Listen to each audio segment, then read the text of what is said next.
a paz de nosso Senhor e Salvador Jesus Cristo. Amém? Amém.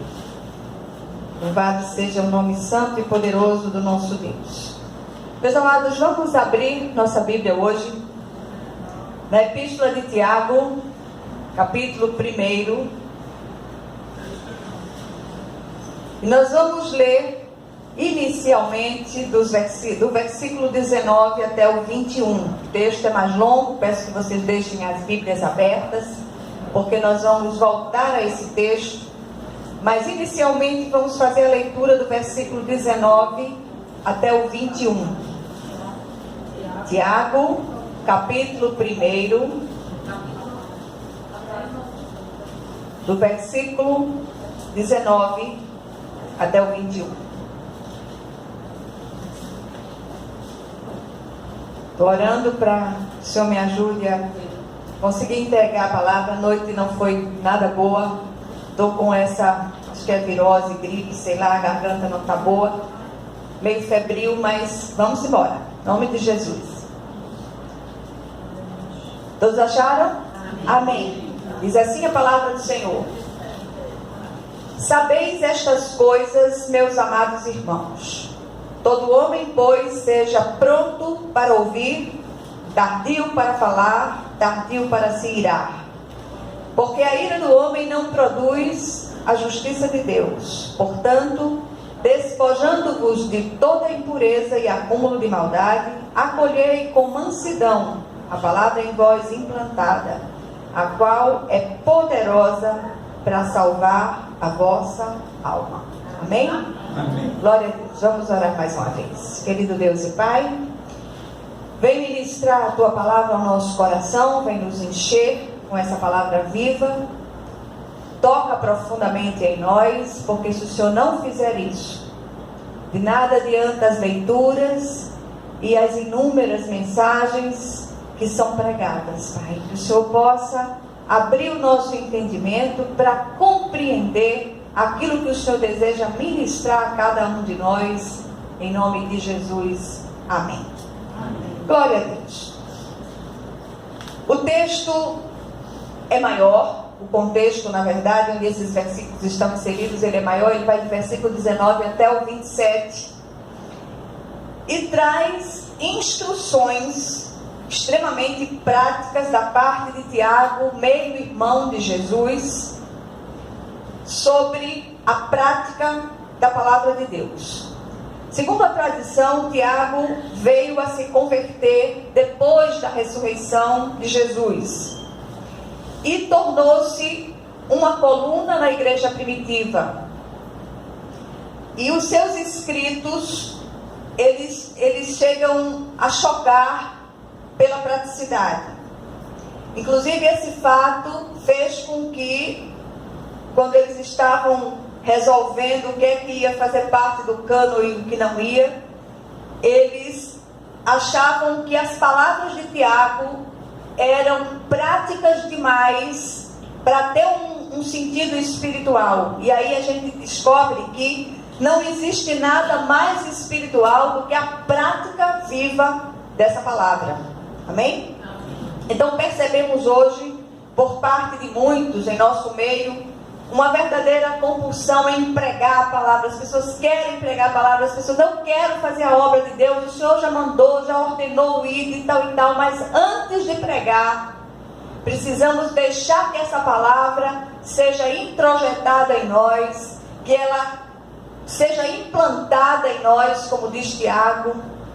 E isso leva um tempo de maturação até que nós possamos anunciar essa palavra. E é interessante que a gente começa mostrando o testemunho na prática, para depois então a gente se atrever a anunciar com palavras. E é interessante que, embora saibamos que há uma convocação para todo cristão ir pregar, e eu queria dizer a você, vá devagar. Deixe o Senhor ministrar o seu coração de forma viva. Não é que a gente vá ficar pronto desse lado da eternidade, Mas é preciso que quando a gente se dispuser a fazer a obra de Deus, primeiro, a gente deixe que essa palavra nos corte, que essa palavra nos trate, que essa palavra nos fira profundamente, para que nós sejamos ministrados e então ministrar. Pregar sem viver o que se prega nos coloca na linha do tiro do nosso adversário. E ele está ao derredor o tempo todo, à espreita, e está sempre arranjando um jeito de nos desqualificar, de nos envergonhar. E a gente não pode perder isso de vista. E essa prática é debaixo da potente mão do Senhor. Essa semana eu contei aqui à igreja uma contrariedade muito grande que eu tive. E tem áreas da gente que ainda não foram tratadas completamente. E são exatamente essas áreas que estão sendo tratadas, que vão ser calcadas pelo nosso adversário. E eu contei aqui, o pastor me passou um carão, mas eu contei mesmo. Eu disse, eu tive uma contrariedade tão grande que eu tive vontade de voar na goela da pessoa. Eu vou dizer que não foi, porque se eu não disser, se eu não confessar, eu vou ser desmascarada pelo adversário. Mas o que foi que eu fiz? Recuei, contei até 10, enchi a boca d'água, para não dizer o que eu estava com vontade, e dei aquela ré legal, para não deixar dar vazão àquilo que está na minha natureza ainda, na minha velha natureza. E assim a gente vai clamando ao Senhor, pedindo que Ele esteja fazendo os consertos que precisam ser feitos em nós, até aquele dia em que nós vamos ser levados para casa. Tem uma história que se conta, que eu já contei aqui algumas vezes, mas vou contar outra vez.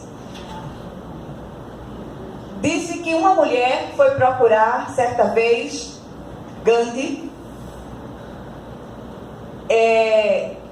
E essa história ilustra aquilo que a gente está dizendo. E essa mulher estava com um problema sério com o filho. O filho era viciado em açúcar. Ainda bem que o filho dela era viciado em açúcar. Tem tantos viciados em tantas coisas. E ela foi procurar Gandhi pedindo ajuda para que ele aconselhasse aquele jovem a parar de comer açúcar. E aí o Gandhi disse para ela assim: volte daqui a uma semana que eu converso com seu filho. E a mulher saiu dali meio frustrada, pois o problema estava instalado na casa dela e ela queria que ele falasse com ele, mas ele foi categórico: não, hoje não, daqui a uma semana. Uma semana depois ela volta com seu filho, e aí naquele dia ele conversou com o rapaz e disse aquilo que precisava ser dito e tal. E aí a mulher teve a curiosidade de saber por que ele não havia conversado com o filho uma semana antes. E ele disse: porque uma semana antes eu também comia açúcar. Entendeu? Então não adianta você dizer aquilo que você não vive, você ministrar aquilo que você não experimentou. O texto de Tiago traz algumas recomendações importantes sobre essa prática da palavra de Deus. Primeira coisa, ele ordena que sejamos prontos para ouvir, tardios para falar, tardios para se irar. Porque a ira do homem, em tentar a força que alguém ouça e obedeça a palavra, não produz a justiça de Deus. Nós somos apenas semeadores, não convertedores. E de nada adianta você insistir. Aí Malta tem uns tios, uns primos no interior, que eles pregavam de uma maneira, como é que ele diz? Era evangelismo de impacto. Ou você recebe Jesus ou você vai para o inferno. Eles faziam esse rodeio todinho para dizer, né? Então isso não produz a justiça de Deus. Produz raiva, antipatia, e as pessoas saem e não querem mais ouvir a palavra do Senhor, né? E aí ele diz: olha, a ira do homem não produz a justiça de Deus. Versículos 1 e 2. Meus amados irmãos, tenham isto em mente. Sejam todos prontos para ouvir, tardios para falar e tardios para irar-se. Pois a ira do homem não produz a justiça de Deus. Segunda coisa que o texto nos ensina. Ele diz que aceitemos a palavra implantada em nós. Ela cumprirá seu papel em salvar e santificar. Olha que coisa tremenda isso aqui. Deixa que a palavra cumpra seu papel. Ficar buzinando ali no juízo do povo não vai resolver isso. E aí o texto diz, dos versículos 21 a 24, portanto, livrem-se de toda impureza moral e da maldade que prevalece, e aceitem humildemente a palavra implantada em vocês, a qual é poderosa para salvá-los. Sejam praticantes da palavra e não apenas ouvintes, enganando-se a si mesmos. Aquele que ouve a palavra, mas não a põe em prática, é semelhante a um homem que olha sua face no espelho e depois de olhar para si mesmo, sai e logo esquece da sua aparência. E a gente tem insistido muito nesse lugar com o fato de que o cristianismo ele é relacional. Não é um conjunto de regras de pode e não pode. Se você andar com Cristo no seu dia a dia, se você deixar essa palavra viva ser implantada em seu coração, ser introjetada no seu interior, você vai ver a glória de Deus descer na sua vida de uma maneira suave. Então os mandamentos não serão penosos, porque aí você vai desejar a presença do Senhor. Você vai se deleitar em Deus. Você vai sentir prazer em Deus. E é disso que a gente está falando aqui. Terceiro lugar, ele diz para os seus leitores que sejam operosos praticantes da palavra e que sejam felizes no que realizarem. 25, versículo 25 diz: mas o homem que observa atentamente a lei perfeita que traz a liberdade e persevera na prática dessa lei, não esquecendo o que ouviu, mas praticando, será feliz naquilo que fizer. Ou seja, a própria palavra trará uma sensação de prazer ao coração. Em quarto lugar, Tiago diz que sejamos a primeira pessoa a ser transformada pela prática da palavra. Haverá um domínio da língua e uma postura empática em relação ao sofrimento do outro. Você vai se solidarizar com aquilo que o outro está vivendo. Versículos 26 e 27 dizem: se alguém se considera religioso, mas não refreia a sua língua, engana-se a si mesmo.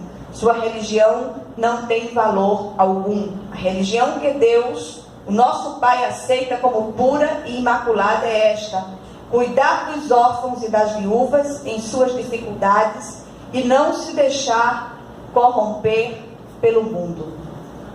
Amém?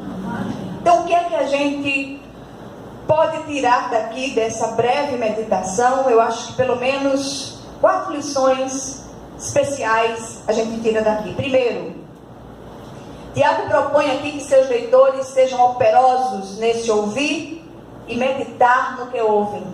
Invistam tempo. A gente vive numa época em que tudo é muito instantâneo. Tem até purê de batata instantâneo, eu nunca vi isso, mas enfim. Mas com relação à palavra de Deus, nada é não abrir e fechar de olhos. Há um tempo de maturação das coisas de Deus. Muitos queriam usar a força ao comunicar a santa palavra de Deus. E ele arremata dizendo que a ira do homem não produz a justiça de Deus. O precipitar-se em pregar sem uma vivência prática do que se apregoa pode trazer embaraço. Pois o próprio pecado nos desmascara.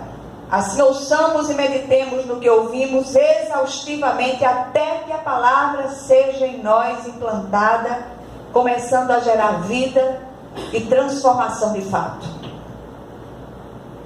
Do contrário, seremos apenas meros religiosos, ouvintes, e a palavra viva que sai da boca de Deus, que salva e santifica, não vai fazer nenhum efeito, porque nós não paramos para meditar nela, para ouvir aquilo que ela tem para nos dizer. Segundo lugar, nunca o texto de Tiago soou tão oportuno quanto em nossos dias.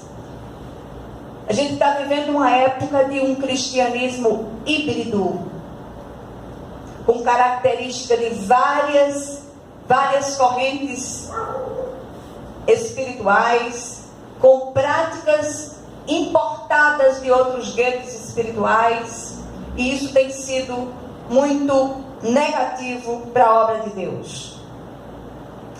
Então, a igreja para esses tem se tornado um clube eclesiástico agradável, legal e nada mais. Por essa razão a gente vê a prática de 2 pesos e 2 medidas. Em terceiro lugar, o que tem acontecido em nosso tempo de tantas distorções? As igrejas estão lotadas daqueles que ouvem apenas de maneira negligente, mas nunca foram tocados no âmbito dos seus espíritos. E aí, misericórdia de nós. Por isso a gente tem visto tantos testemunhos negativos, tantas coisas sérias que têm acontecido, e a gente tem falado sobre isso tantas vezes. E por último, queria dizer a vocês que sem regeneração do espírito morto, a profissão de fé e o batismo se tornam uma grande farsa. Ou como diz certo autor cristão, que para variar eu não lembro o nome, ele diz o seguinte: a cerimônia fúnebre de um espírito que continua morto em seus delitos e pecados. Falando da profissão de fé e do batismo daqueles que nunca foram verdadeiramente transformados no âmbito do seu espírito. Que o Senhor, Ele aplique ao nosso coração essa palavra de vida, e que essa palavra de vida seja verdadeiramente geradora de vida em nossos corações, porque nunca foi tão necessário um testemunho vivo da palavra de Deus. Amém? Amém. Que o Senhor nos abençoe, e naquilo que eu sei que sou profundamente deficiente, Ele complete até os seus corações essa mensagem. Amém? Amém.